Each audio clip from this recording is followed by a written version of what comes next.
Soares, também aqui conosco, com uma notícia de desdobramento daquele crime bárbaro, um homem que atropelou e arrastou uma mulher que agora está virando réu. Muito bom dia, Ana. Tudo bem, Thaís, Pedro, bom dia aqui para todo mundo.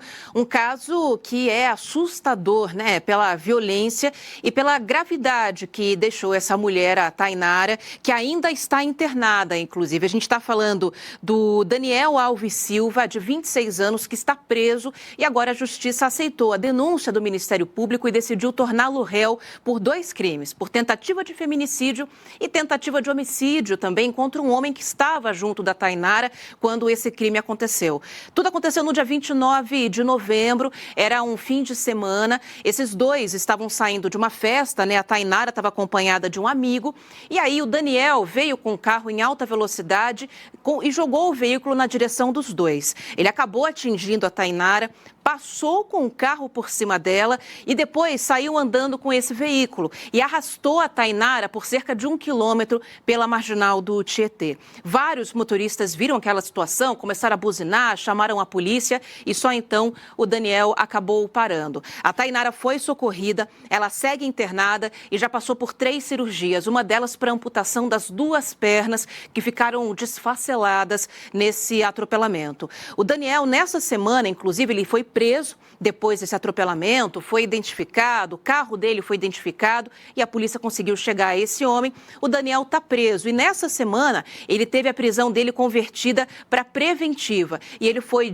levado de uma delegacia para um centro de detenção em Guarulhos, na Grande São Paulo. Agora vai caber à Justiça marcar a data do julgamento desse homem. O que a gente falou aqui, Ana Paula, a respeito desse caso, né, não tem julgamento sumário, não pode ter julgamento sumário, mas esse é um caso que tem ali as provas para que esse criminoso seja levado a julgamento rapidamente, né? Eu ainda fico pensando, não sei vocês, né, como que essa mulher sobreviveu depois de ser arrastada? Ela teve o corpo preso embaixo do carro. O carro saiu andando e ela foi sendo arrastada. A imagem é impressionante, né? Só para quem tem muito estômago para assistir. E depois disso, né, nós tivemos a prisão dele, agora a polícia, o Ministério Público trabalhando. Deveria ser assim em todos os casos, né? Nesse caso a gente tem imagem, tem depoimento de testemunha, tem a prisão do envolvido, ou seja, é um caso emblemático para mostrar que a justiça pode ser célere e esse criminoso ficar na cadeia até o último dia das suas vidas, se for possível. Porque não tem como colocar um criminoso dessa magnitude novamente em liberdade depois de um ato tão cruel contra uma mulher. Isso inclusive marca a diferença fundamental, né, entre civilidade, né,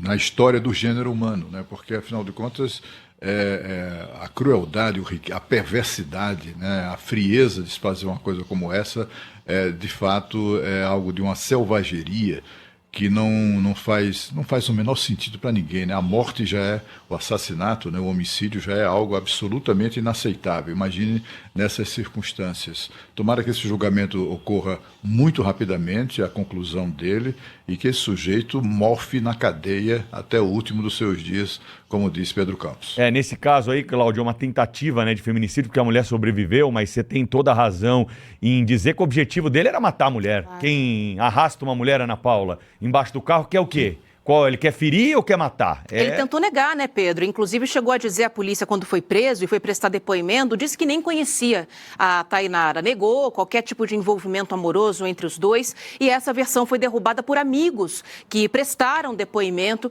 e disseram que os dois se conheciam sim. E pessoas que viram a cena, testemunharam, não foi num lugar remoto, foi numa avenida.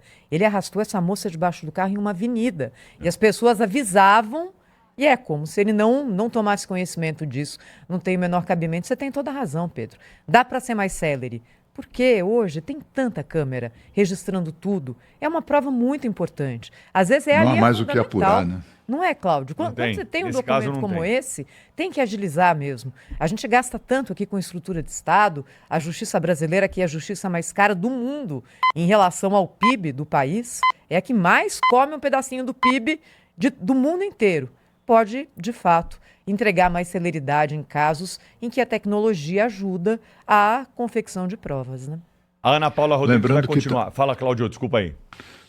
Não, lembrando que a tentativa de homicídio, né, configura um crime tão pavoroso quanto o próprio homicídio e é punido igualmente, né, com o mesmo rigor. É por isso que a gente espera mesmo que esse sujeito aí mofe na cadeia. É, isso aí. Tem uma reduçãozinha de pena aí por ser tentativa, que na minha opinião, num caso como esse aí, devia ser desprezada pelo juiz, né? Mas tudo bem, vamos aguardar, não vamos dar ideia aqui também não. A Ana Paula Rodrigues vai continuar acompanhando o caso. Nesse caso, por ser uma tentativa de feminicídio, uma tentativa de homicídio também em relação a outra vítima, se isso tudo for mantido, não tiver nenhuma decisão nova da Justiça, o caso vai a júri popular. E aí a população que vai decidir, o juiz só vai ficar responsável pela sentença. Obrigado, viu, Ana Paula? Obrigada, gente.